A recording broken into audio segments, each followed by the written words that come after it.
அல்லாஹ்வின் தூதர் ஸல்லல்லாஹு அலைஹி வஸல்லம் அவர்கள் எங்களுக்கு சொல்கிறார்கள், முஸ்லிமிலே பதிவு செய்யப்படக்கூடிய ஹதீஸ், ஒரு மனிதர் ஒரு வழியாக பயணம் செய்து கொண்டிருக்கின்ற நேரத்தில் வானத்திலிருந்து இடியுடன் கூடிய ஒரு சத்தம் கேட்கின்றது. இஸ்கை ஹதீகத்த ஃபுலான், இன்னாருடைய தோட்டத்துக்கு நீர் பாய்ச்சுவாயாக என்று வானத்திலிருந்து சத்தம் கேட்டு ஆச்சரியம் அடைந்ததை நாங்கள் பார்க்கின்றோம்.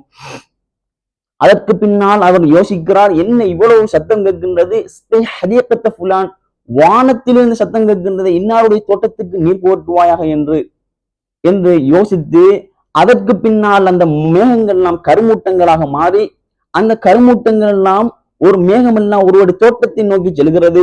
அதைத் தொடர்ந்து மழையும் கொட்டென்று கொட்டுகின்றது. அல்ஹம்துலில்லாஹ். அந்த தோட்டத்தை நோக்கி இவரும் செல்கின்றார். அந்த நேரத்தில் ஒரு மனிதர் ஆயத்துடன் வரம்பு வெட்டி கொண்டிருக்கிறார். அவரை சந்தித்து, ஏ அப்துல்லா, அல்லாஹுடைய அடியானே, மஸ்முக், உங்களுடைய பெயர் தான் என்ன என்று கேட்ட நேரத்தில் அவர் இன்னார் தான் என்று தன்னை அறிமுகம் செய்கிறார். அறிமுகம் செய்த உடனே இவர் கேட்கின்றார், நான் இந்த ஒரு வழியாக வந்திருக்கும் நேரத்தில் வானத்திலிருந்து இப்படிப்பட்ட ஒரு சத்தம் கேட்டது, ஹதீகத்த ஃபுலான், அதற்கு பின்னால் மேகங்கள் எல்லாம் கருமூட்டங்களாக ஆகி உங்களுடைய தோட்டத்தை நோக்கி மழை பெய்ததை கண்டுதான் நான் அதை பின்தொடர்ந்து வந்தேன் என்று சொல்கிறார். அப்படி உங்களுக்கு இப்படிப்பட்ட சிறப்பம்சங்கள் உங்களுடைய தோட்டத்துக்கு உங்களுக்கும் அமைகின்றதே, இதற்கான காரணம் தான் என்ன?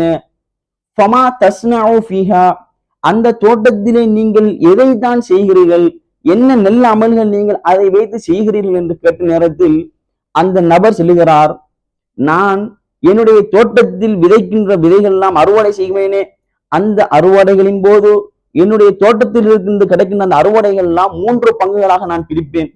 அதில் ஒரு பங்கை ஏழை எளிய வறிய மக்களுக்கு தான தர்மங்களை நான் மேற்கொள்வேன்.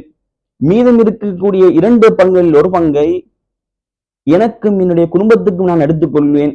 மீதம் இருக்கக்கூடிய இன்னும் ஒரு பங்கை நான் மீண்டும் விதைப்பதற்காக வேண்டி தரித்து வைப்பேன் என்று அவர் அழகியதொரு முன்மாதிரி மிக்க பண்புகளை, அவரிடத்தில் இருந்த பண்புகளையும் பிறருக்கு எட்டி வைப்பதை நாங்கள் பார்க்கின்றோம். கண்ணியமிக்க அல்லாஹ் நடிகார்களே, அல்லாஹுடைய கட்டளை என்ன? ஒமா அன்ஃபக்தும் மின் ஷைஇன் ஃபஹு யுக்லிஃபுஹு, நீங்கள் அல்லாஹ் உங்களுக்கு தந்த பொருளாதாரம் வாழ்வாதாரங்களை செலவு செய்கிறீர்களே, அவைகள்லாம் உங்களுக்கு நாளை மறுமை பிரதிபகாரமாக அல்லாஹ் தர இருக்கிறான் என்று திருமலை குர்ஆன் சொல்கிறது. அதை அவர் நம்பினார்.